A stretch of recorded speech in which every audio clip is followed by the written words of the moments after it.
Hi കൂട്ടുകാരെ, ഇന്ന് ഞാൻ രാത്രിയിലൊന്നും അരി അരച്ച് വെക്കാതെ രാവിലെ അരി അരച്ച് നല്ലൊരു സൂപ്പർ സോഫ്റ്റ് അപ്പം ഉണ്ടാക്കുന്നത് എങ്ങനെയെന്നാണ് കാണിക്കുന്നത്. അതിന് ഞാൻ 2 ഗ്ലാസ് അരിയാണ് എടുക്കുന്നത്. ഈ 2 ഗ്ലാസ് അരി നന്നായി കഴുകിയെടുക്കുക. അതിനുശേഷം അതിലേക്ക് 1 മുറി തേങ്ങ തിരുമിയത്, 1/2 ഗ്ലാസ് ചോറ്, ഈസ്റ്റ് 1/2 സ്പൂൺ ഈസ്റ്റാണ്, 2 സ്പൂൺ പഞ്ചസാര എന്നിവ ഇടുക. അതിനുശേഷം കുറച്ച് തേങ്ങ വെള്ളം ഒഴിക്കുകയാണ് ഞാൻ. ഇനി ഈ അരിയുടെ പാകത്തിന്, അരി എത്ര അളവിലാണോ ഇരിക്കുന്നത് ആ പാകത്തിന് വെള്ളം ഒഴിക്കുക. വെള്ളം കൂടിപ്പോകരുത്. വെള്ളം കൂടിപ്പോയാൽ നമ്മൾ രാവിലെ അരി അരയ്ക്കുമ്പോൾ മാവ് ലൂസായി പോകും.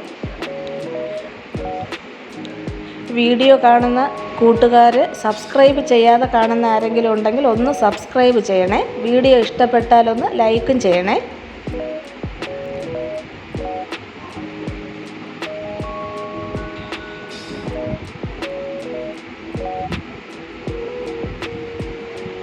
അരിക്കൊപ്പം വെള്ളം ഒഴിച്ചതിന് ശേഷം നമ്മൾ കൈകൊണ്ട് തന്നെ ഇത് മിക്സ് ചെയ്ത് വയ്ക്കണം.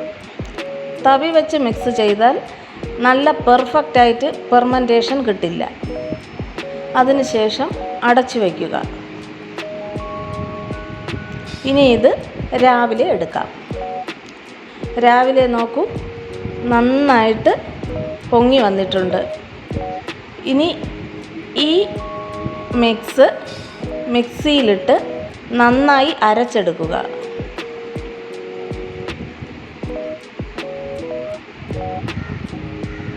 അതിലിനി പ്രത്യേകിച്ച് വെള്ളമൊന്നും ചേർക്കേണ്ട ആവശ്യമില്ല. വെള്ളം പാകത്തിന് കറക്റ്റായിരിക്കും.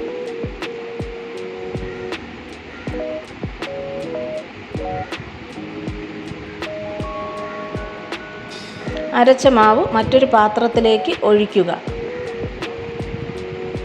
ഇനി ഇതിലേക്ക് 1/2 സ്പൂൺ സോഡാപ്പൊടിയും നമ്മുടെ പാകത്തിനുള്ള ഉപ്പുമിട്ട് കൈകൊണ്ട് തന്നെ ഒന്ന് നന്നായി മിക്സ് ചെയ്ത് അടച്ചു വയ്ക്കുക.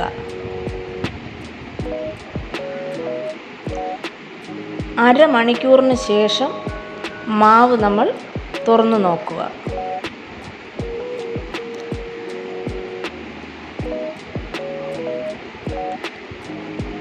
അരമണിക്കൂർ കഴിഞ്ഞു. ഞാൻ മാവ് തുറന്നു നോക്കി, നന്നായി പൊങ്ങി വന്നിരിക്കുന്നത് കണ്ടോ. ഇനി ഇത് ഒരു തവി ഉപയോഗിച്ച് ഒന്ന് മിക്സ് ചെയ്യുക.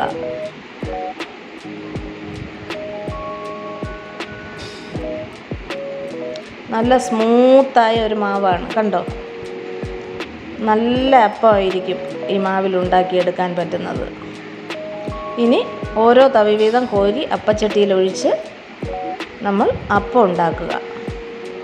നോക്കിക്കേ, നല്ല കുമിളകളൊക്കെ വന്ന് പൊട്ടുന്നുണ്ടോ. സോഫ്റ്റ് അപ്പമാണിത്. നല്ല അപ്പം റെഡിയായി.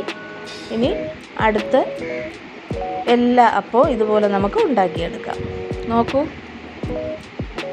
അപ്പം എല്ലാം ഉണ്ടാക്കിയെടുത്തു. എല്ലാവരും ഇതുപോലെ ഒന്ന് അപ്പം ഉണ്ടാക്കി നോക്കുക.